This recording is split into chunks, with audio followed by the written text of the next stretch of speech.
fonçant à travers brouillard et beau temps, avalant les distances, dévorant les étendues, triomphant de tous les obstacles, voici les fous du volant dans leur éternelle poursuite.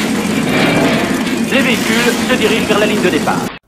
Bonjour, bon retour dans Gaslands, le seul endroit où évidemment on comprend rien à ce que je dis. Du coup, vous avez remarqué, faux raccord, il y en a 3, voilà, bref.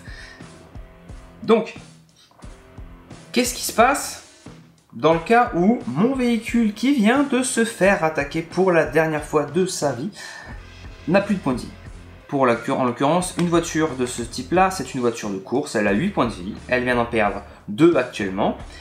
Et c'est dommage, elle va être transformée en épave. Alors, transformée en épave, qu'est-ce que ça veut dire? Tout d'abord, lui, il vient d'attaquer. Donc, il avait déjà ses 4 jetons. Il en prend 2 supplémentaires. Lui, il n'avait pas de jetons, il en prend 2. La vitesse, on va dire que lui, il était en 5. Lui, il était en 5. Ça change pas grand-chose. Alors, ce véhicule est détruit épave. Mais d'abord, on est en vitesse 5. Il n'a pas d'arme de tir, mais il avait encore 2 munitions de mine. Admettons, il a tiré une mine à un moment, et il avait encore 2 munitions de mine. Donc, normalement, s'il n'avait pas de munitions supplémentaires sur lui, je lance un dé. Et si je fais 6, le véhicule explose. Donc là, je lance.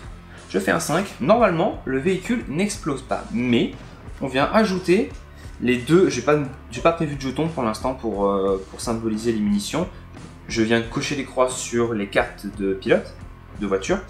Donc là, il a dans la 2 en plus, du coup on va faire 5 plus 2, ça fait 7, ça dépasse 6, ça égalise, ça dépasse 6. Du coup le véhicule explose. Dans le cas où le véhicule est épave, il va avancer d'un cours, tout droit, et ensuite il va être considéré comme épave. Donc on va réduire sa vitesse qui était de 5 à 1, on retire tous ses jetons, et il est épave. Voilà, comme ça vous voyez pas que je fais le dessous.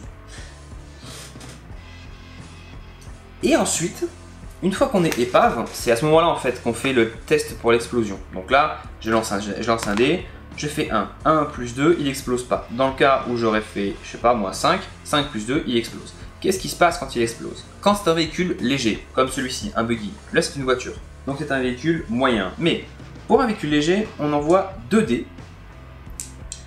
Quand c'est un véhicule lourd, on envoie moyen, on envoie 4 dés. Et quand c'est un véhicule lourd, ouais c'est ça, donc 2 dés légers, 4 dés moyens, 6 dés lourds.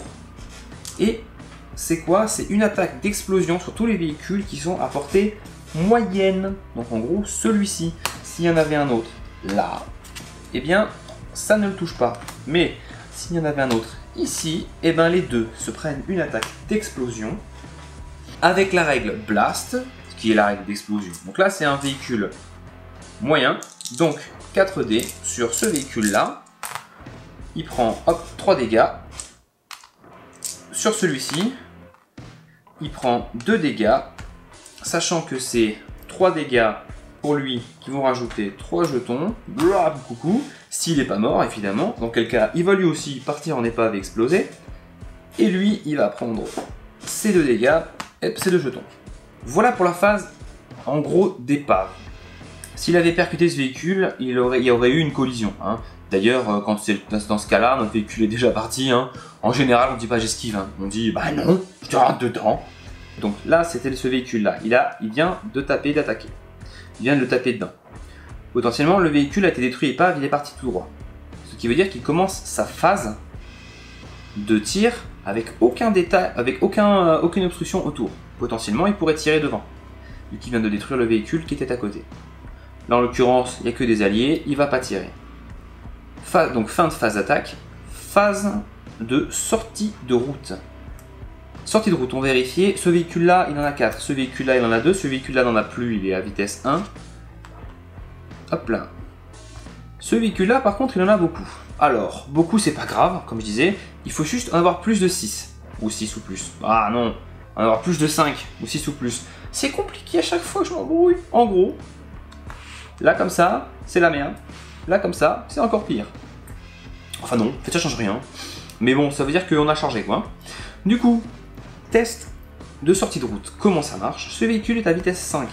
Je dois lancer un dé et je dois égaliser ou être supérieur à la vitesse actuelle de mon véhicule. En l'occurrence, 3, c'est raté. Je fais un tonneau. Un tonneau, c'est-à-dire, je vais avancer d'un médium. Hop là, je l'ai prise à l'envers, mais c'est pas grave. J'avance d'un médium. Je sais pas que vous voyez encore. Je vais revenir un peu en arrière. Je l'avance d'un médium. Hop là. Puis, normalement, je prends 2 points de vie, 2 points de dégâts. Je perds 2 points de dégâts. Sauf que celui-là, c'est un buggy. Un buggy, il a une cage, un arceau de sécurité, ce qui fait qu'il ne perd pas ses dégâts quand il va faire, ce tonneau. Mais l'adversaire va pouvoir orienter le véhicule dans le sens où il le souhaite. Donc par exemple, il pourrait le mettre dans ce sens-là, hein, ce qui l'arrangerait. Ensuite, donc il a perdu ses 2 dégâts, il a fait son tonneau. Qu'est-ce qui se serait passé si j'avais réussi mon test? Eh bien, le véhicule serait resté là où il était. Mais, dans tous les cas, à la fin donc, de ce test de tonneau, soit il reste ici, soit il est là, le véhicule repasse en vitesse 1 et on retire tous les tokens. Voilà. Ce qui fait qu'une sortie de route, c'est assez dangereux. Sauf si ça se fait au 5e ou au 6e tour. Si vous faites une sortie de route au 2e, 3e tour, ça peut être embêtant pour un buggy qui pourrait monter jusqu'au 6e tour. Il faut faire attention, ils sont assez fragiles, surtout qu'ils n'ont que 6 points de vie. Autre chose importante, une fois que vous êtes dans ce cas-là, imaginons, hop, j'ai été méchant, je vous ai mis face à un obstacle. Alors, potentiellement, j'aurais pu vous faire taper contre l'obstacle et reprendre encore un coup de dégâts. Mais là, j'ai pas pu, je vous ai juste mis face à l'obstacle.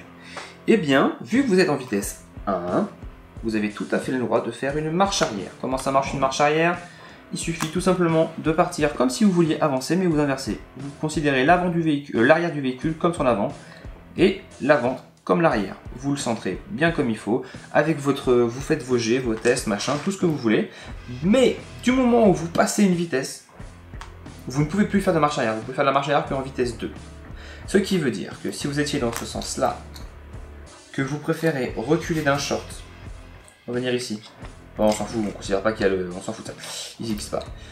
Ils sont toujours au milieu, mais on les a pas touchés.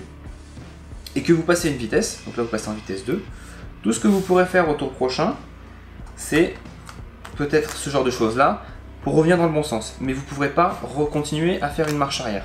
Sauf si bien sûr vous restez en vitesse 1. Ce que je ne recommande pas parce que vous pourrez jouer qu'au tour 1. Voilà, donc j'espère que les phases de fin ont été assez claires. Évidemment, une fois qu'on a fini la phase de sortie de route, c'est un autre véhicule d'être activé. Et la phase de sortie de route se fait à chaque fois qu'un véhicule finit de s'activer. C'est-à-dire que lui il avait 4, c'est pas à lui de s'activer, c'est lui qui s'active. Il tape dedans, c'est un ennemi, hop, il s'attaque, donc les deux ils prennent des jetons. Et lui, en plus, à la fin de son tour à lui, celui-ci va faire une sortie de route. Et ce qui serait marrant, c'est qu'ils finissent dans le décor, ça explose, il y a un carnage, il y a tout qui bouge, vous avez vu les portes elles s'ouvrent. Voilà. Yeah. Merci d'avoir écouté, d'avoir suivi cette courte vidéo sur comment fonctionne la destruction d'un véhicule et la sortie de route. La prochaine fois, on va s'attarder sur les différentes armes possibles et utilisables et quelques petites astuces sur quelles sont leurs utilités avec évidemment les améliorations. À la prochaine!